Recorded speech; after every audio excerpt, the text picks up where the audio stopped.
a wonderful weekend. And my goodness, who do we have here? Skip Bayless. Thomas Edward Patrick Brady Jr. is back. Your worst nightmare is back. You're going to have a long season next year. Woo! Let's celebrate. Let's party. There ain't nothing to celebrate. Yeah. Did he win the championship? By the way, this is the game-worn jersey, actually, that I was given by the Tampa Bay Buccaneers. Whatever. Tom Brady. Whatever. Woo-hoo! It's back. I thought I was going to have to retire it. It is. You're going to have to retire it again. It's going right back in the closet again. Your day coming, buddy. Your day is coming. Your day has arrived. For the Arrived sooner than I thought. Well, Skip, I guess on twofold, I have to look at it as a 10 and a 10. I'm surprised by the shortness, the duration of it. It's only 40 days. Now, if he had come back, say, like May, June, like, okay, he had some time to think about it. But, Skip, when this subject first broached, I think it was Christian Fourier and Kyle Van Noy said Tom Brady was thinking about retirement after the season. You and I both said, nah, I don't think that's going to happen. He's playing far too well, leading the league in passing touchdowns. I don't really see that happening. And then he lost the game to the Rams, and you see how all of a sudden he felt so defeated. And then he did his podcast with Jim Gray, and he said he was satisfied. For the first time in 20-plus years, I heard Tom Brady mention the word satisfied. So I had come to the conclusion, I'm like, yeah, Skip, I think it's over for him. You see how defeated Tom Brady had never sounded so defeated after a game in all the years that I had been covering him.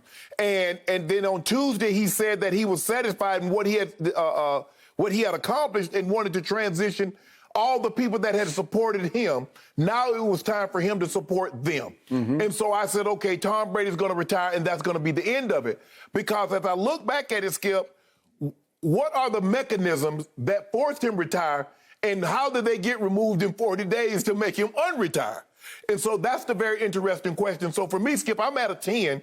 I'm at a 10 for the duration, only 40 days, and that he decided to come retire. So it seems to me both of these decisions were rushed.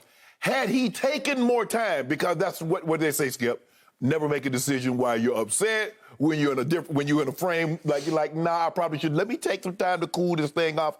That's why they always tell you after a game, take it 10, 15 minutes to cool down because you don't want to say something you might regret.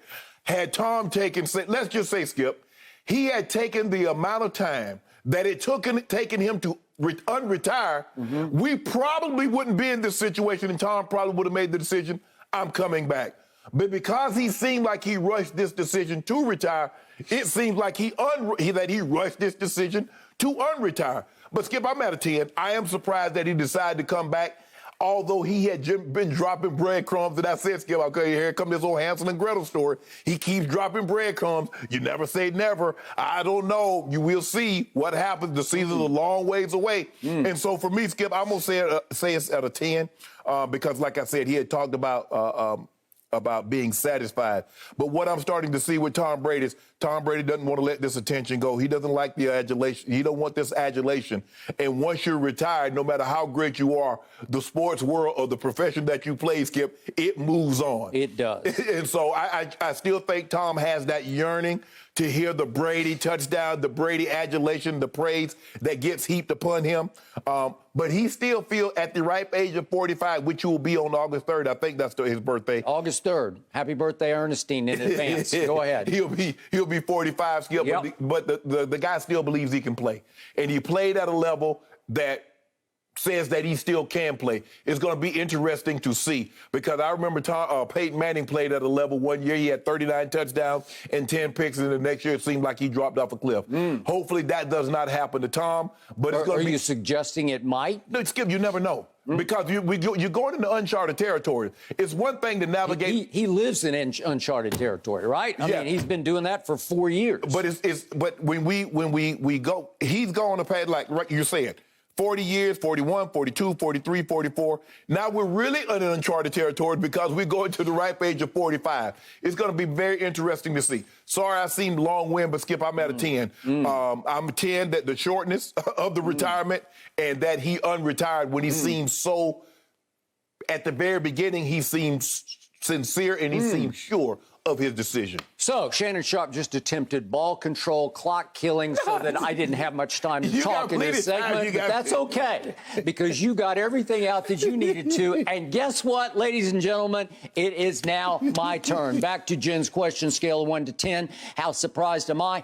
I am a big, fat 0 surprised, because I have been telling you from the start, there is no way he's going to stop now.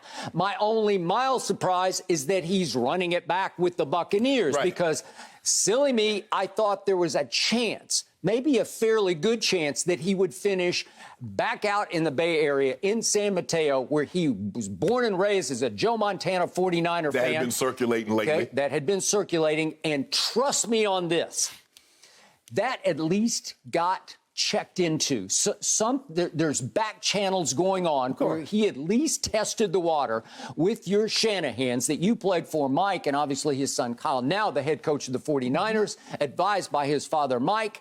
You cannot tell me that there was not some communication back and forth just to test the water and see if this time they would be interested, because they were not interested the last time, which triggered the immortal line. Remember, you first guessed that it was about Jimmy G. You're going to stick with that? You know what? You know what? Yes, we are. We're going to stick with that you know what. And right now, they're going to stick with the new you know what, except he's not a you know what. He's Trey Lance. Right. And he's going to be very good. I'm just not sure he'll be that great next year, or maybe even the next year. Correct. At some point, he'll be very, very good. But again, you could have had the GOAT, but you would have to swallow your pride, swallow your ego, Kyle Shanahan, and give up your whole offense to Tom Brady. And you kept making the case maybe he doesn't fit in the offense. Well, you just figure it out, because Bruce Arians probably would have said, I'm not sure Tom fits in the way I do business in the beginning, but he finally let Tom do business the way he does business. That's what you have to turn it all over to. Remember, it was after the bye week, which came after the loss to Kansas City, when Brady roared back, but fell just a little bit short because the defense couldn't get the ball back from your man Patrick Mahomes, right? Yes. And then came bye week, and then came a whole new look to the Tampa offense, because voila, guess what? Oh, there's motion. Oh, there's screen passes now. And Brady said, this is what I do. You got to let me do it, and you got to basically let me call it at the line of scrimmage, which they started to do. And voila, they won the Super Bowl in his first year in Tampa. Okay, so what happened this time? I spent the day after he retired, I think it was my second podcast. I spent like 2/3 of the podcast just pouring my guts out about how I just can't wrap my head around this. I definitely can't wrap my heart around this, because it makes no sense. He should have been the MVP. You liked Aaron Rodgers. Pro Football Focus loved Brady. They graded him #1 in the regular season. Okay, so we could go back and forth. Aaron won it. Way to go. Congratulations. But it was a close call to me, and I thought Brady had the edge. But the point is, he did that. And the point is, as you point out, he led the league in completions and yards and touchdowns. He did all that.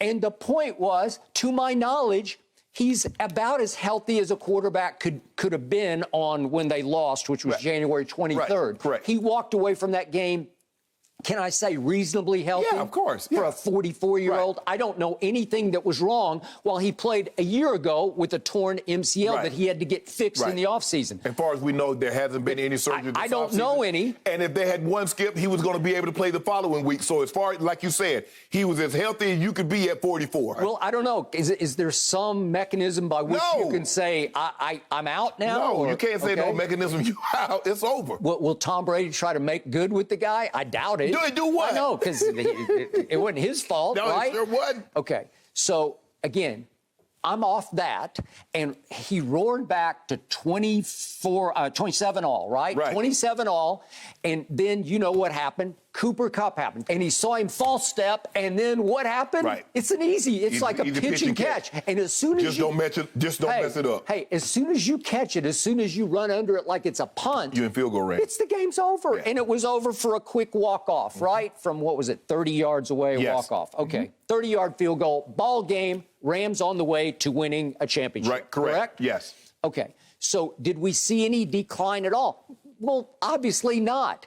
Did that tear Brady's guts out, the Cooper Kupp play? Sure it did. Because I'm sure he thought, we just scored 24 unanswered.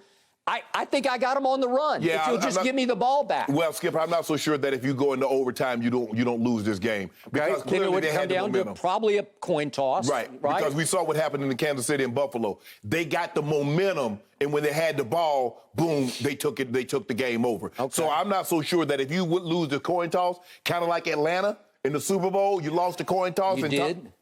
Okay. It's probably going to end a different way. Okay, so that's what Brady's thinking in the day after. Now, I was told by a very reliable, very credible source that in the first couple of days after that loss, that there was some discussion, some communication between Tom and Sean Payton that Sean was intrigued by the Miami opening, the Dolphins opening, and that they went back and forth about, gee, wouldn't it be great if we paired up in Miami and then you'd be back in Belichick's division and you could haunt him maybe twice a year. Correct. But guess what happened? That was January 23rd when obviously Tampa lost. You know what happened on February 1st?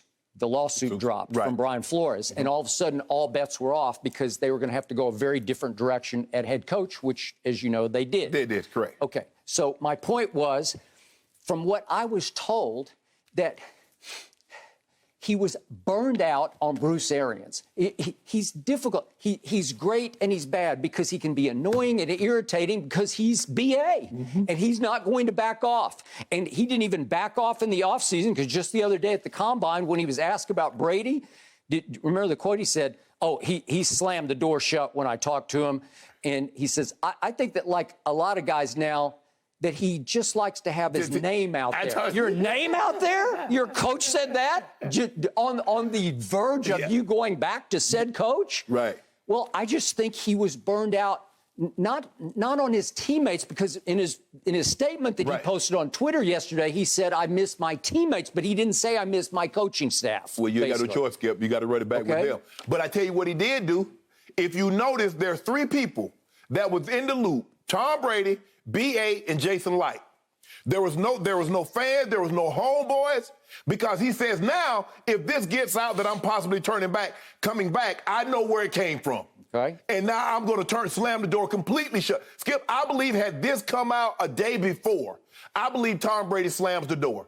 Because he made the mistake last time of telling someone that he thought was in his inner circle and thought he could trust, and they got it out. Jeff Darlington, Adam Schefter broke the news. He ended up trying to do it on his own timeline. He retired. Three people knew.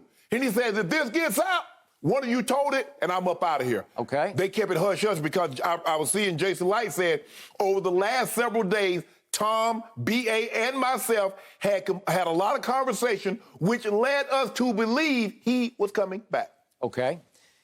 So now I sit back and I start to wonder, was this whole thing plotted by Thomas Edward Patrick Brady Jr.? Because I love the explosion of momentum that he created last night while upstaging impossibly March Madness. Yeah.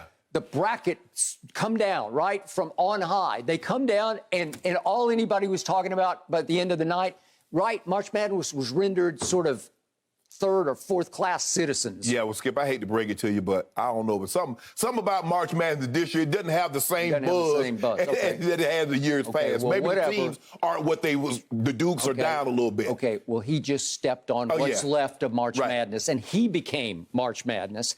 But when I say he plotted it, what a perfect timing to announce, I'm back, on the eve of legal tampering at noon Eastern time today. Well, Skip, he needed to do that, Skip, because you have to. His teammates, he got a lot of guys that's free agents now. You got 24 of them left right now, and who knows? Hey, but Tom ain't coming back, I'm gone. Okay, but you don't think 4 or 5 of them, at least 4 or 5 will say, Tom's coming back, I'm staying. Right. Correct? That might be a possibility because I think he got the center to come back, Ryan Jensen. I think he re-upped, Skip. That was a key because Marpet actually retired. Yep. So that's going to be interesting to fill that spot. But, you know, the Carlton Davis who could get big money, they probably can get Ndamukong Suh back. Maybe Golston comes back. I don't know. And I'm not even sure they want Suh back at this point for the money that might be required. Correct. I don't know if they want JPB back for the money required. Correct. The money that he might command or demand. Right. Okay?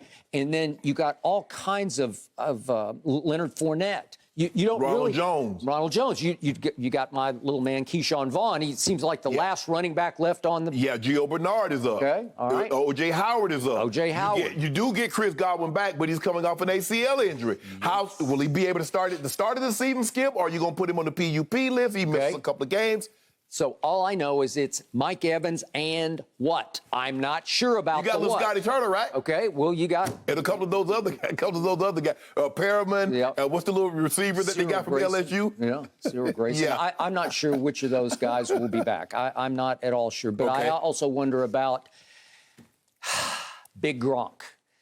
Will he come back? I'm going to guess yes. Yes. And if he comes back, I do think that will help. You think he's a little on the downside, but I still think that he's such a security blanket that he still makes big key catches for Brady.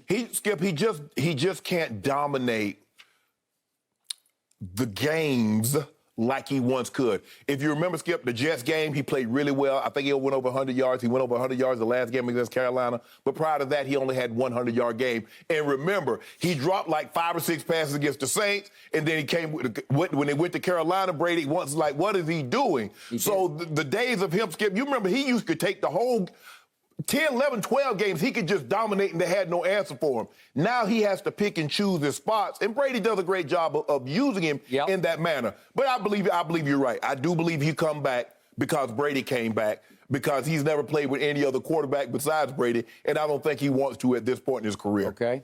So I believe Brady loves the challenge of now taking a roster that, as Shannon Sharpe, one of the primary critics out there, can't say, oh, it's so loaded, it's a gimme, because this won't be a gimme this year. No. The challenge will be greater this year. Am I right? Yes. No matter who comes back, they're not going to get 24 of them back. Well, Skip, the thing, what needs to happen is that the defense, it never lived up to what it was the last 8 games heading into the playoffs the year before. It never, for whatever reason, it could never get on its footing. Now, and I said, now, you can talk about how much better you're going to be because we're familiar, but the other teams are not just sitting around saying, you know what, Tampa's going to get better. Let's just let them get better.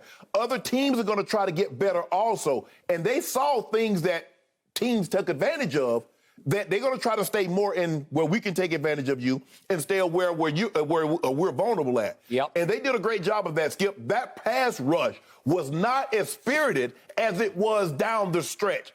JPP, Shaq Barrett, they were not the same edge guys. And so now all of a sudden, what I always felt was the weak link of their defense was the secondary. You don't generate that pressure, those guys have to hold up a little longer. And in the process of that, they broke down. Okay. I like Carlton Davis, but I don't love him. He's free, and I think he's going to command I think he's going to get big dollars, Skip. Right? Yeah, I agree. I like Jerome Whitehead because he makes things happen, but he's free. And I think he will command not what Carlton Davis does as a corner, but as a safety and more of a box-type safety. Yeah. I think he'll get an offer, but would he come back? I don't know. So all of a sudden, Brady is taking a huge risk here that they will be, like last year, you kept saying, well, they're going to lose X, Y, and Z because the top dollar guys are going to. Nobody left. 0 people left, including Antonio Brown. But here's the thing that's working against them this year. Okay, we saw the guys take less money and come back, and they didn't win. So who's to say, where's the guarantee by me taking less money, we're going to win? So now the money is out there. And even last year, Skip, the money wasn't out there because it was still the pandemic year. And the cap didn't really go up if anything. Now the cap has exploded an extra $25 million. There are teams that have $65, $70 million under the cap that's going to spend. We're going to see. It's going to be very interesting with Tampa, Skip, because like you said last year, they brought everybody back. Everybody said, you know what, I'm willing to take a discount because we can run that thing back. Now, Skip, guys that are open like, well, hold on. Guys came back last year, we ain't win. So what happens this year? I take less money, and we don't win. Mm-hmm. Okay.